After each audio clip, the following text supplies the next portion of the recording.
gracious and everlasting Father, tonight we come before you with hearts full of gratitude, lifting your holy name above every situation in our lives.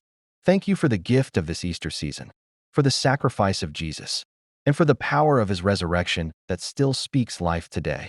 Lord, teach us to live as children of the resurrection, bold, fearless, and full of hope. Help us to rise above sin, negativity, and anything that tries to pull us away from you. Let our lives reflect your glory in all we do. As we sleep tonight, Father, cover us with your mighty hand. Let your peace guard our hearts and minds. Protect us from every evil, seen and unseen. Fill our dreams with your presence and awaken us with renewed strength and purpose. Thank you, Lord, because we know you have heard us. Thank you because victory is already ours through Christ. We give you all the praise, all the honor, and all the glory. In Jesus' powerful name, amen.